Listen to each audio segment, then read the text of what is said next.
Hi, my name is Evelyn Landeros, and this is my evidence-based practice presentation. First, I will present to you my PCOTS question, and I will discuss the scope of the nursing problem and why this is important to me. I will then share my literature search criteria and results, along with a review of my findings table. Finally, I will answer the following question. Does the evidence support my PCOTS question? Does the evidence support my evidence-based practice project proposal?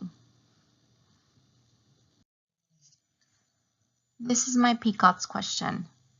Is the use of incentive spirometry more effective compared to other pulmonary prophylactic measures or no form of measure at reducing postoperative pulmonary complications in the adult hospitalized patients after thoracic or abdominal surgery? P is for population. In this case, it is adult patients. I is for intervention, which is incentive spirometry. C is for comparison.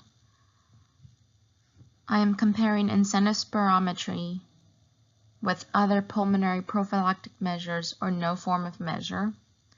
O is for outcome. Outcome being reducing postoperative pulmonary complications. T is for time frame, which is following thoracic or abdominal surgery. And S is for setting, which is the hospital. So what is the scope and importance of this nursing problem? Research shows that postoperative patients are at greater risk for developing postoperative pulmonary complications. According to Rupp and colleagues, postoperative patients have a higher prevalence of respiratory complications such as atelectasis, nosocomial respiratory tract infections, and decreased functional lung capacity. Rupp and colleagues, as well as Pantel and colleagues, state that such complications increase morbidity and mortality. Furthermore, these complications result in higher acuity patients and costlier and lengthier hospital stays. According to Taylor, Debord, and Govin, mortality rates for patients experiencing postoperative pulmonary complications are as high as 25%, and they report the cost of postoperative pulmonary complications in the United States to be as high as $3.4 billion annually.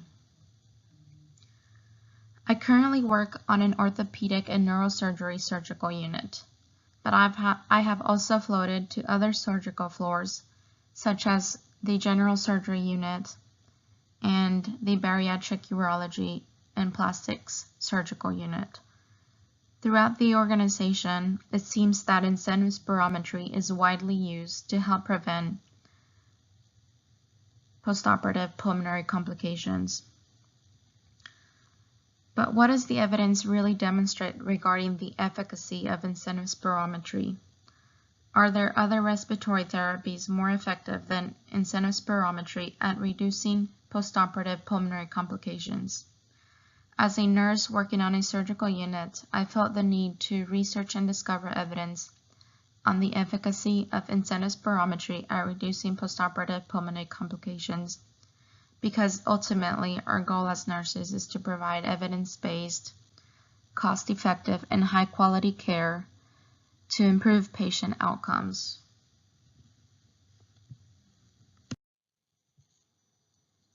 The first database I searched was CINAHL. The first search terms I used were incentive spirometry. I did not apply any limits to this first search, which resulted in 137 articles. I realized I had to hone in on my search and decided to apply the full text limit, which retrieved a total of 84 articles.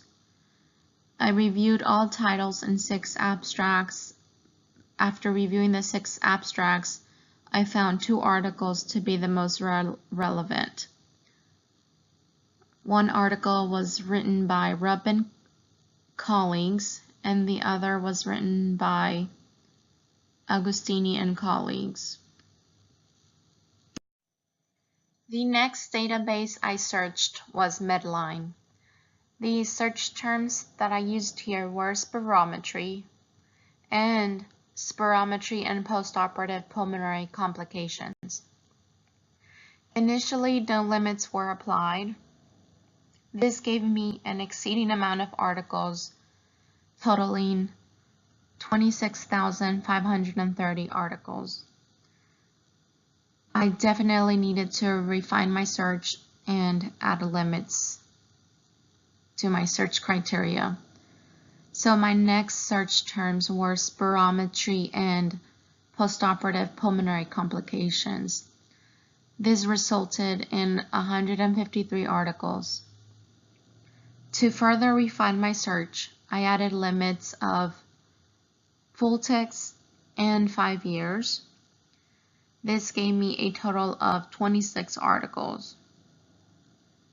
I reviewed all titles plus 4 abstracts. Ultimately, I found one article to be the most relevant. This article was written by Do Nascimento and colleagues. The last database I searched was PubMed, NCBI. The search terms I used were incentive spirometry, postoperative. Initially, my first search resulted in 159 articles. I refined my search and added limits of 5 years and full text limits. This gave me a total of 39 articles. All titles were reviewed and 5 abstracts.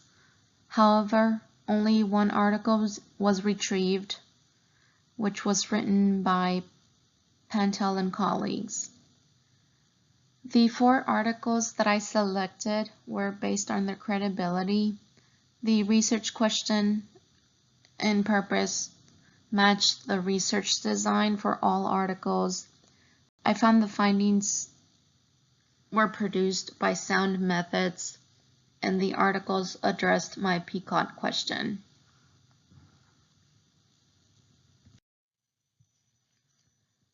I will now discuss with you my findings table.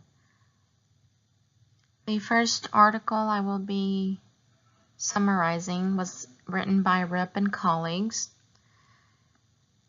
Rupp and colleagues produced a systematic review to bring together current literature on efficacy of incentive spirometry in preventing postoperative pulmonary complications.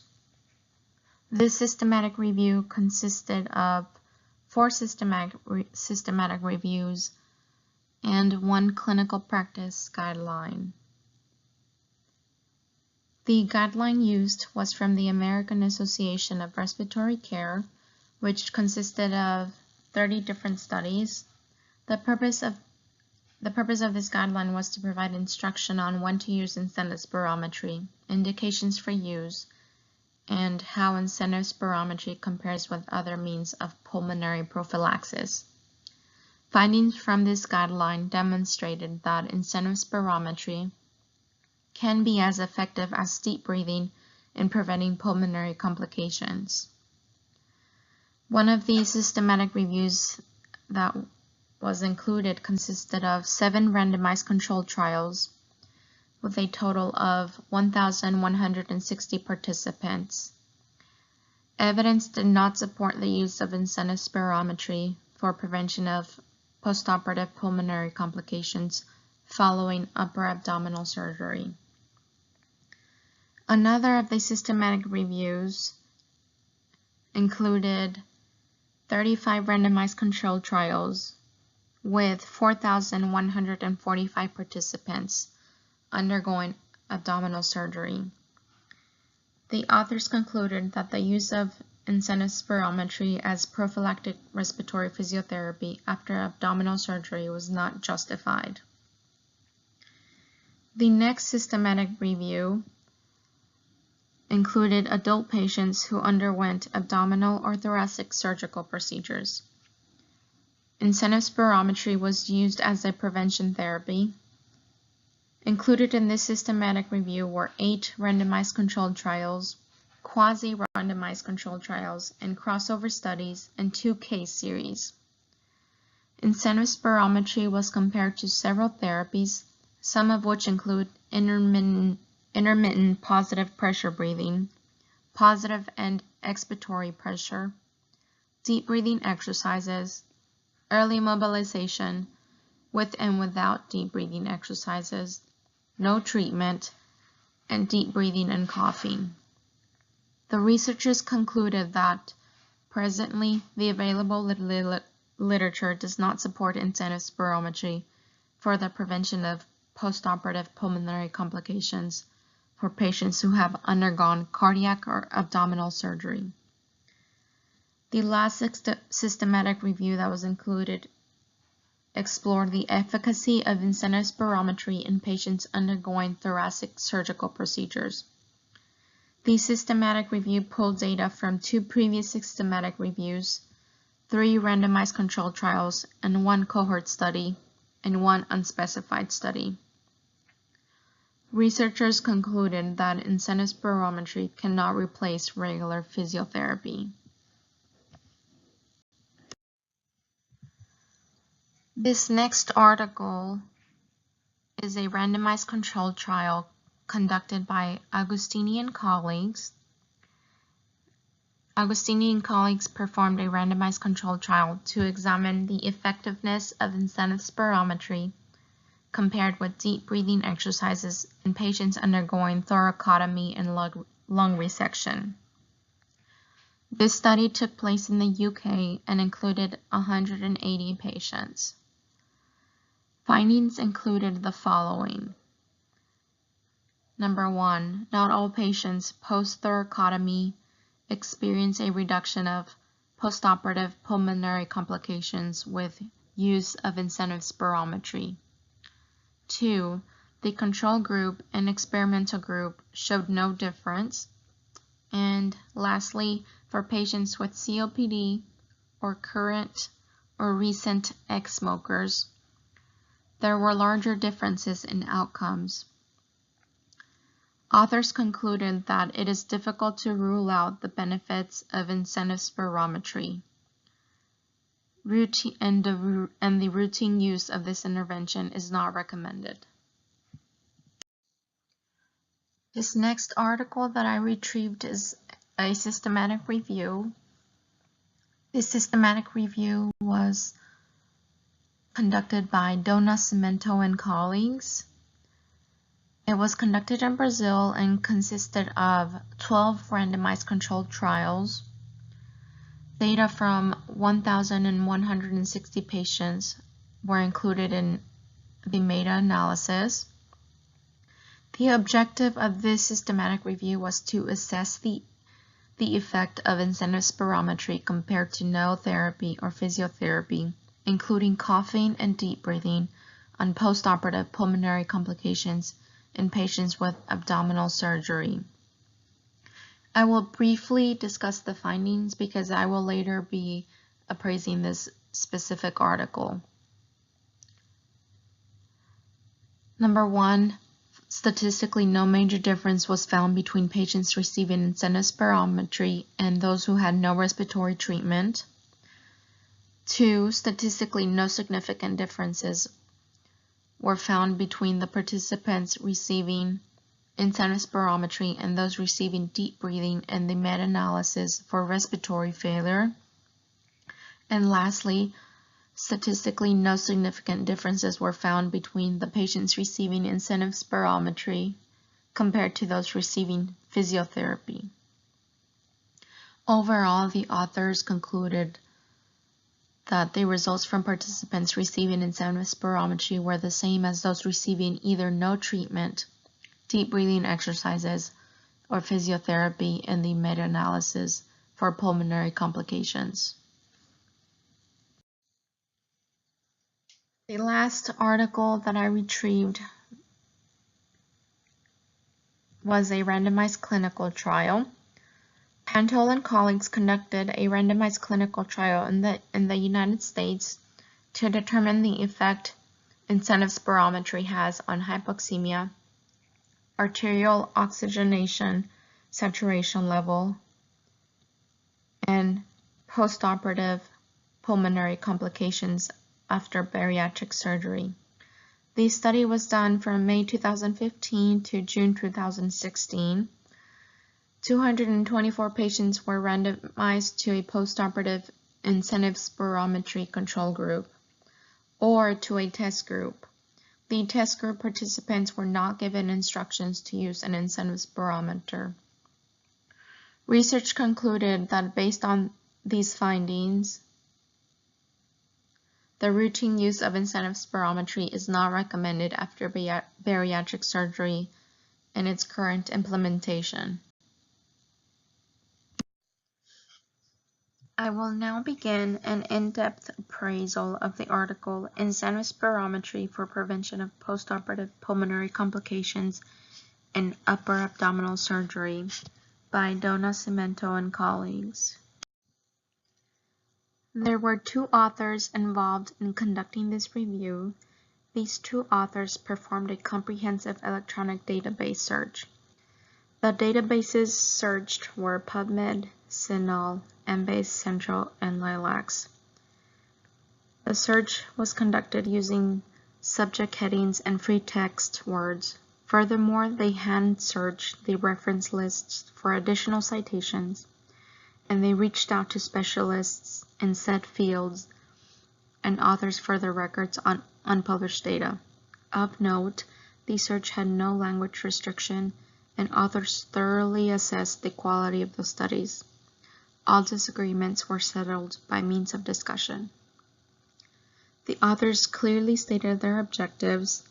They sought to evaluate the evidence regarding efficacy of incentive spirometry compared to no intervention or other therapy to prevent postoperative pulmonary complications in patients following upper abdominal surgery, and to evaluate the effects of incentive spirometry compared to no intervention or other therapy on other postoperative pulmonary complications.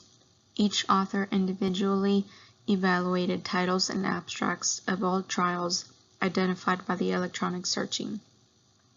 Selection criteria included randomized controlled trials, adult patients undergoing abdominal surgery, and patients undergoing laparoscopic procedures, adult patients with other comorbidities, or who developed other postoperative complications were also included.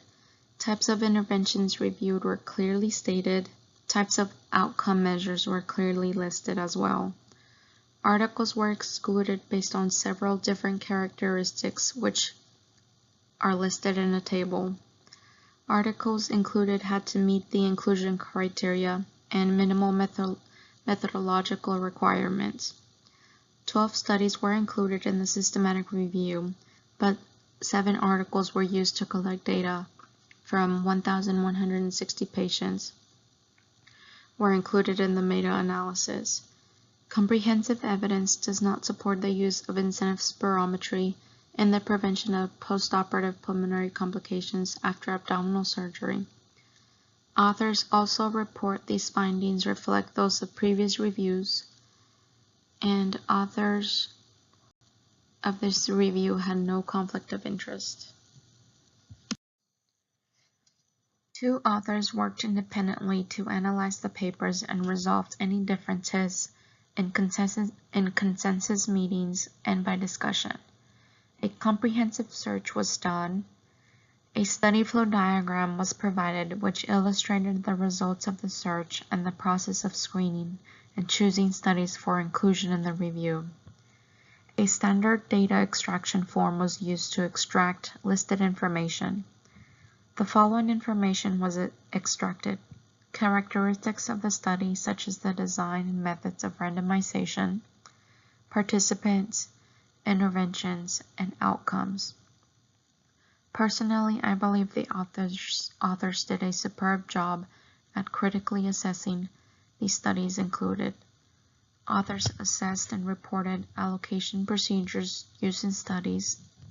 They reported the level of bias of each study. Authors also assessed incomplete outcome data, selective reporting of studies, and other sources of bias. Authors reported studies included were from the 1970s up to 2013. They acknowledged the older studies were conducted poorly. Furthermore, the authors report the methodological quality of most of the studies is unclear and lacking data. Thorough assessment and grading of risk of bias was performed using the Cochrane Handbook for Systematic Reviews of Interventions. Dichotomous data and continuous data were measured using p-values with 95% confidence intervals. Assessment of heterogeneity was performed to evaluate the differences in outcomes among the studies. The authors also included forest plots, which demonstrate the variation between the results of the trials and an estimate of the overall result of the studies as a whole. As mentioned earlier, the findings were not statistically significant. The outcomes from participants receiving incentive spirometry were the same as those receiving either no treatment, deep breathing exercises, or physiotherapy following upper abdominal surgery. The authors recognized that most studies did not demonstrate adequate methods of allocation concealment and randomization. Several studies failed to report whether or not personnel, participants, or outcome assessors were subjected to blinding. Some studies lacked time period, sample size, did not identify their setting, and several studies did not report exclusion criteria, resulting in low quality evidence.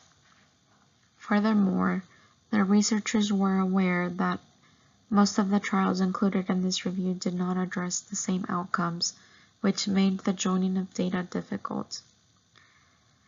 I believe the conclusions are clinically significant, even though the studies were of low quality. The authors report reaching similar conclusions to other reviews. If patients using incentive spirometry have similar outcomes as those receiving no treatment or other treatments, then why is incentive spirometry or intervention of choice at preventing postoperative pulmonary complications? I agree with the author's proposition of a need for further studies that are well conducted to further evaluate the effectiveness of incentive spirometry. The findings in this review can definitely redirect the care I provide to patients in my practice in the postoperative stage. Overall, I felt the evidence did answer my PCOTS question. Is the use of incentive spirometry more effective compared to other pulmonary prophylactic measures or no form of measure at reducing postoperative pulmonary complications in the adult hospitalized patients after thoracic or abdominal surgery? Based on this evidence, incentive spirometry is not more effective compared to other pulmonary prophylactic measures at reducing postoperative pulmonary complications. The studies and systematic reviews that were explored all yield to three main conclusions. Incentive spirometry alone cannot prevent postoperative pulmonary complications. Incentive spirometry is as effective as other interventions. And lastly, further research is needed. All studies conclude that there is a lack of evidence in nursing literature regarding the effectiveness of incentive spirometry. Based on this evidence, I propose the following. First, the evidence found must be presented to all staff on my unit that provide patient care, including nurses, physicians, therapists. We would then have to create a multidisciplinary team that is interested in further researching this area. The end goal would be to find the best evidence and interventions, possibly 3 to 5 interventions that are currently recommended to prevent postoperative pulmonary complications. After finding the best interventions, together with the multidisciplinary team, we could create a care bundle. According to Razor and colleagues, the goal of the bundle is to bring together interventions and treatments that are already recommended. The purpose of this care bundle would be to improve patient outcomes based on evidence-based practice. When creating such care bundle, we could follow the guidelines established by Razor and colleagues. Thorough education to everyone involved must be provided. Communication and feedback throughout the implementation is key. Lastly, it will be imperative to follow up during and after implementation to evaluate patient outcomes. Well, this wraps up my evidence-based practice presentation. Thank you so much for your time.